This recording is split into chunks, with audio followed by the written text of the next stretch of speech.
어떻게 기도할지를 말씀을 통해서 살피기 위해서 시편 14편을 보도록 하겠습니다. 그러니 함께 읽을 설교 본문은 시편 14편 2절부터 3절이 될 텐데요. 다 같이 한번 읽어보도록 하겠습니다. 여호와께서 하늘에서 인생을 굽어 살피사 지각이 있어 하나님을 찾는 자가 있는가 보려 하신즉 다 치우쳐 함께 더러운 자가 되고 선을 행하는 자가 없으니 하나도 없도다. 아멘. 아멘 하기가 참 쉽지 않은 구절입니다. 왜냐하면 하나님의 마음이 하나님을 찾는 자가 있는가 보려고 했는데 모두가 치우쳐서 함께 더러운 자가 되고 선을 행하는 자가 없다라고 기록되어 있는 이 본문에 우리가 쉽게 아멘이라고 화답하기는 참 어려운 것 같습니다. 그러나 시편은 언제나 이렇게 시작했다가 뒷부분에 가면 역전이 있기 때문에 시편 14편을 전체적으로 살펴본 다음에 우리가 크게 아멘으로 화답하게 될 줄로 믿습니다. 저는 방금 우리가 읽은 이 시편 14편 2절로 3절을 가지고 하나님이 찾으시는 사람이라는 제목으로 시편 14편을 전반적으로 함께 살펴보고 거기에서 깨달은 바를 우리가 오늘 하는 기도에 적용해 보고자 합니다. 그러니 같은 마음으로 이 제목을 함께 따라 읽어주시면 좋겠습니다. 하나님이 찾으시는 사람, 하나님이 찾으시는 사람, 하나님이 찾으시는 사람, 하나님이 찾으시는 사람. 감사합니다.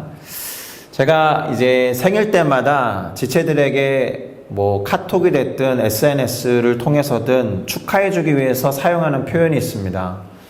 그것은 이런 표현입니다. 당신이 잘 지내는 것이 당신이 아는 사람들과 당신을 아는 사람들에게 꽤나 괜찮은 선물이 된다는 것을 기억하면서 잘 지내주시기를 바랍니다. 이렇게 축복하면서 글을 남기거나 이야기를 해주고 있는데요.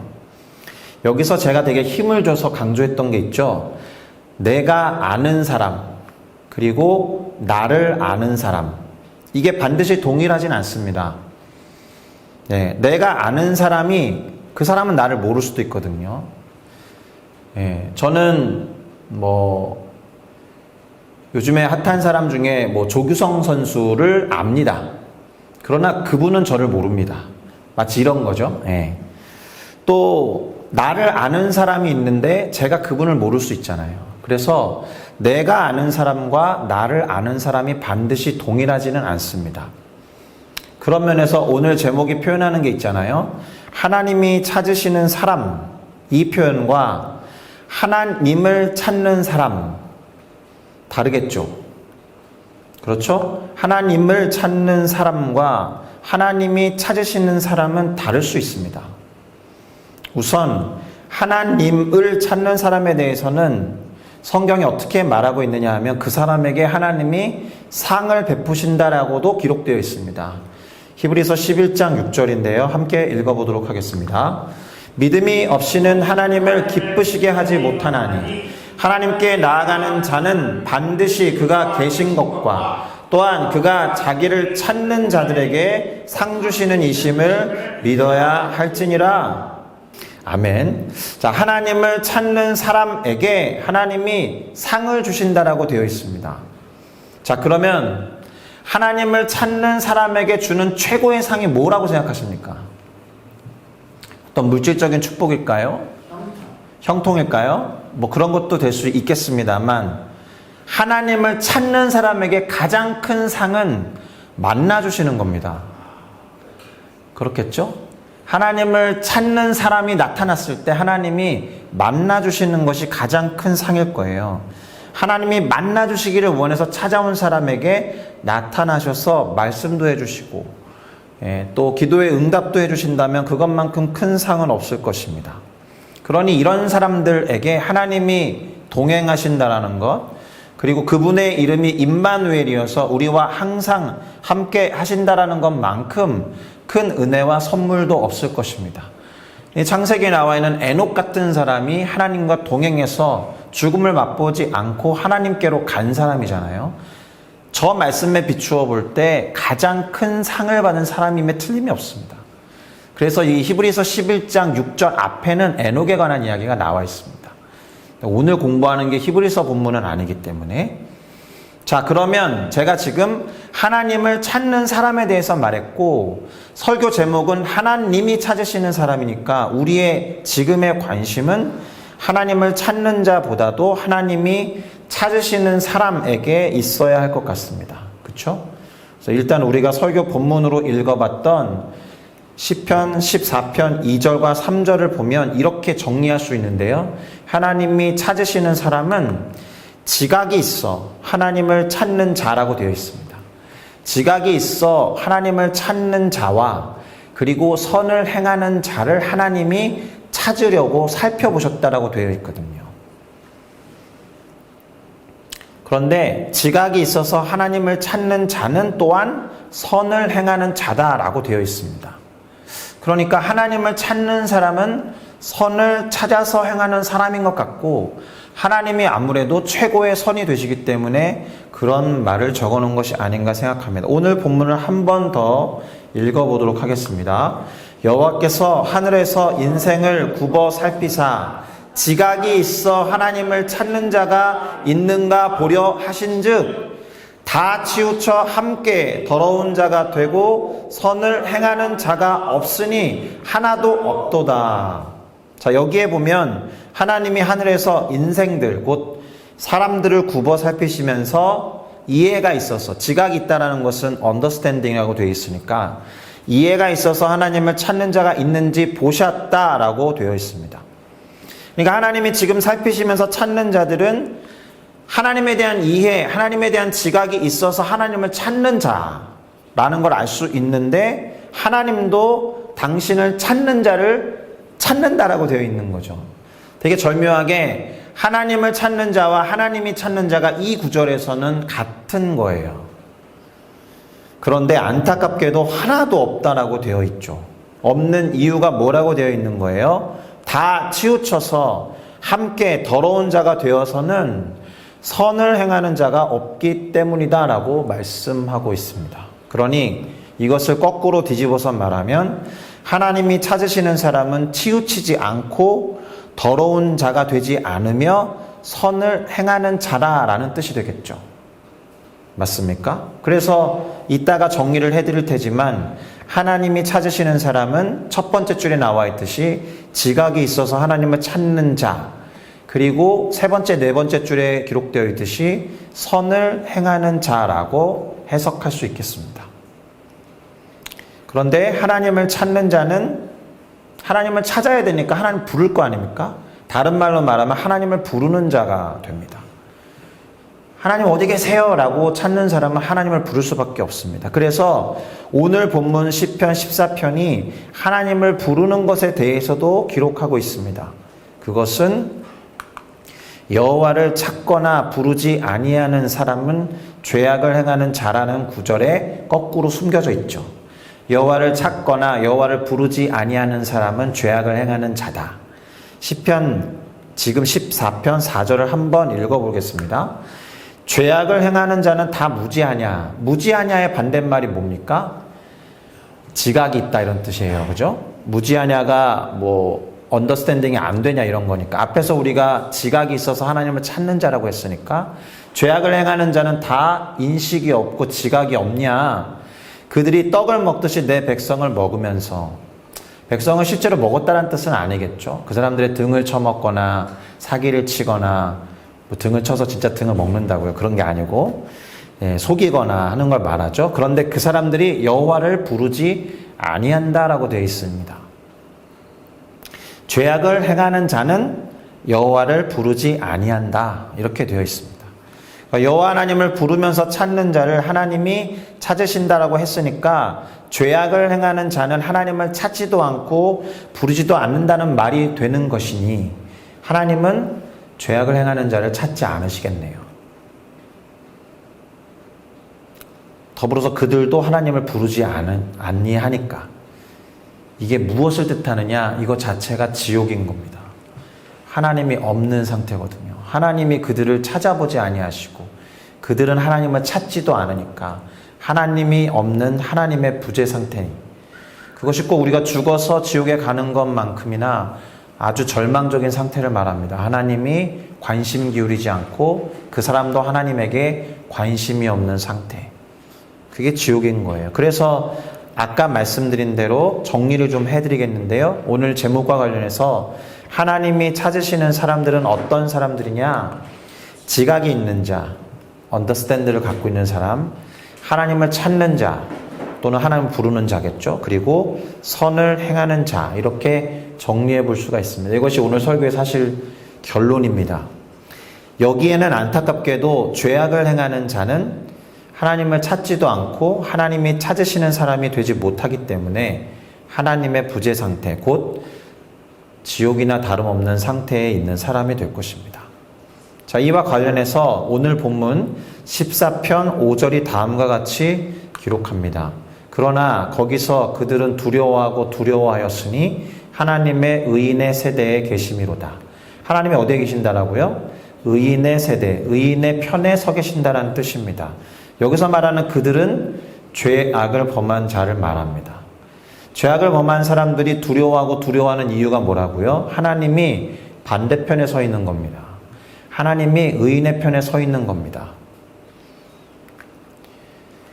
다시 정리를 하면 죄악을 행하는 자들이 이 본문에서 두려워하고 있는 이유는 하나님이 의로운 자들의 편에 계시기 때문이다. 죄악을 행한 사람은 하나님과 반대편에 있다는 것이고, 쉽게 말하면 하나님이 우리 편이 아니라는 겁니다. 하나님이 우리 편이 아니라는 이유 하나만으로도 두려움에 사로잡힐 수밖에 없어요.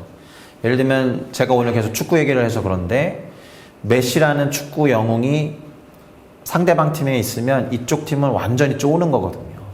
메시라는 존재 하나만으로도 두려움에 떨어가지고 축구를 실력을 제대로 발휘하지 못할 때가 있는 것처럼 하나님이라는 절대적인 존재가 나 이외의 상대편에 있다는 것은 엄청난 두려움인 것입니다. 두려움에 사로잡혀 있는 상태. 그래서 제가 극단적으로 지옥이라는 표현을 쓴 것입니다. 하나님이 없는 것과 마찬가지인 상태니까 두려움과 두려움 속에 있는 겁니다. 상상만 해도 두렵고 무서워해야 정상이에요. 하나님의 존재를 분명히 알고 인식하고 있는 우리들이라면 하나님의 부재 상태가 얼마나 두렵고 무서운 상태인지 아셔야 합니다. 그런데 이렇게 해서 본문 시편이 끝나는 것이 아니고 약간 논점을 이탈한 듯한 표현이 나옵니다. 가난한 자들의 피난처가 되시고 포로된 자들을 구원하시는 하나님에 대한 표현이 뒤에 두 구절 나와 있거든요. 6절과 7절을 한번 보겠습니다. 너희가 가난한 자의 계획을 부끄럽게 하나 오직 여호와는 그의 피난처가 되시도다. 이스라엘의 구원이 시온에서 나오기를 원하도다. 여호와께서 그의 백성을 포로된 곳에서 돌이키실 때에 야곱이 즐거워하고 이스라엘이 기뻐하리로다. 아멘. 질문이 하나 나와야 되는데요. 앞부분의 흐름과 조금 안 맞는 거다라고 제가 말씀을 이미 드렸듯이 왜 갑자기 이 시편은 가난한 자들과 포로된 자들의 하나님에 대해서 이야기하고 있는가?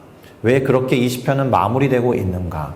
하나님이 찾으시는 사람은 지각이 있고 하나님을 찾으며 선을 행하는 사람입니다 라고 딱 정하면 끝나는 것인데 뒤에 6절과 7절은 왜 갑자기 가난한 자들과 포로된 자들의 하나님에 대해서 기록하고 있는가? 이 이유를 조금 알 필요가 있습니다.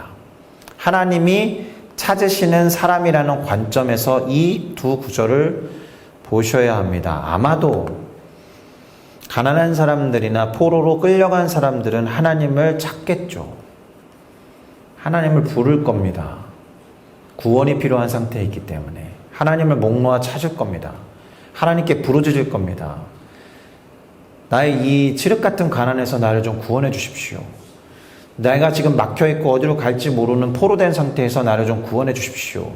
하나님을 인식하고 지각이 있어서 부를 수 있는 대표적인 예가 포로된 자들과 가난한 자들이라는 거예요. 그래서 우리 인간이 죄인이라고 인식하는 게 대단히 중요합니다. 나 죄인이고 그래서 죄와 사망 가운데 있기 때문에 나를 여기서 구원해 줄 누군가가 필요해.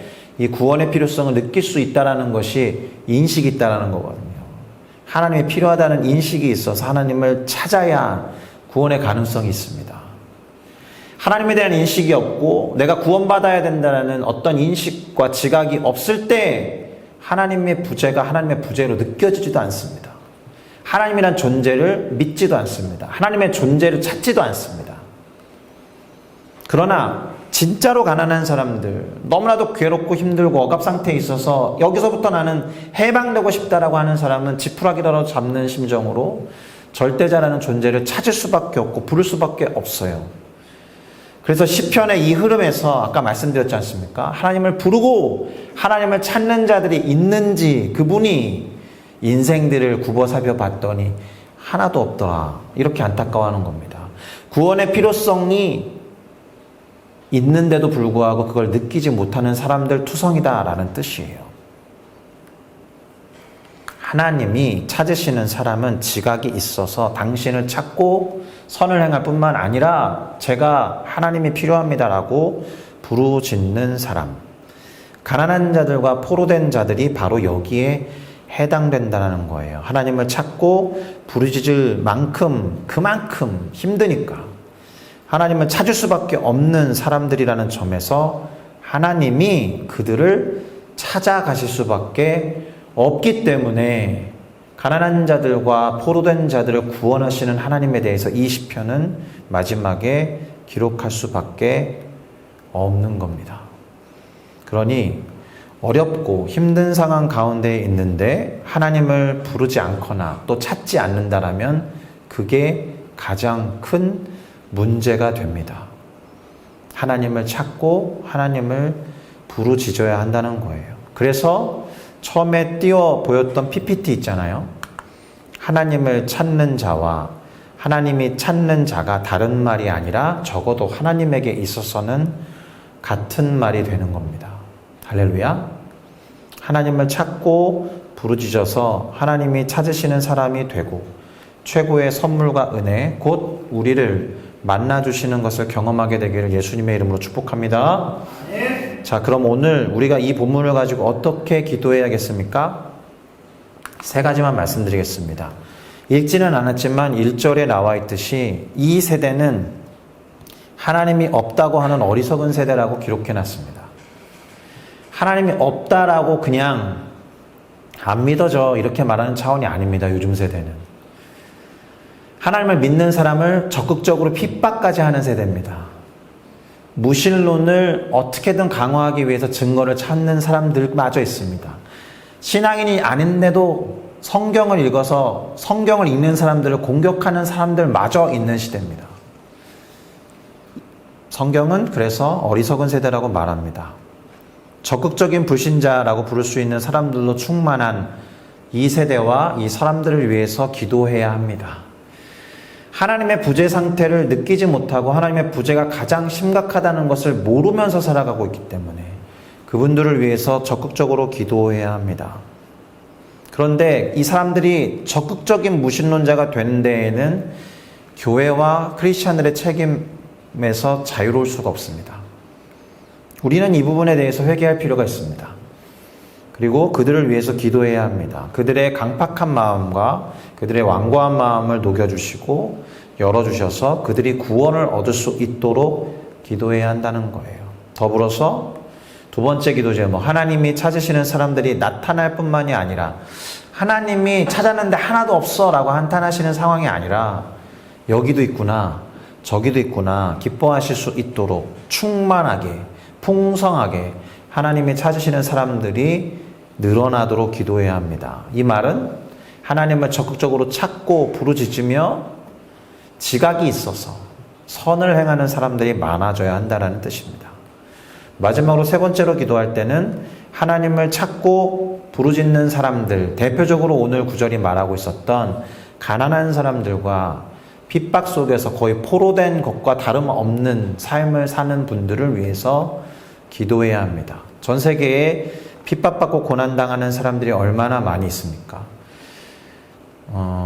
작년 4월 말부터 시작됐던 우크라이나와 러시아의 전쟁은 사실 우리들의 관심에서 많이 벗어나 있습니다. 제가 교제하고 있는 우크라이나 선교사님은 우크라이나에 들어가지 못하고 폴란드에서 난민들을 위한 사역을 합니다. 그런 분들을 위해서 기도해야 되는 것입니다. 우리가 막연하게 북한에 있는 크리스찬들을 위해서 기도합시다라고 할 때에도 사실 하나님은 북한에서 진짜 신앙을 갖고 있는 크리스찬들을 말세에 쓰실 수 있습니다. 우리처럼 조금만 분리해도 신앙이 왔다 갔다 하는 사람들이 아니라 그렇게 힘든 상황 가운데서도 신앙을 지키고 있는 지하에 있는 크리스찬들을 하나님이 쓰실 수 있거든요. 그분들은 날마다 하나님을 찾습니다. 날마다 하나님께 부르짖습니다. 상황이 그렇게 힘드니까. 하나님이 찾아가시는 사람들이다라는 거예요. 핍박받고 고난 가운데 있는 분들을 위해서 기도해야 될 줄로 믿습니다. 이 세 가지 기도 제목을 놓고 기도를 할 텐데 오늘은 주를 위한 이곳에라는 이 찬양을 부르고 기도를 시작하도록 하겠습니다.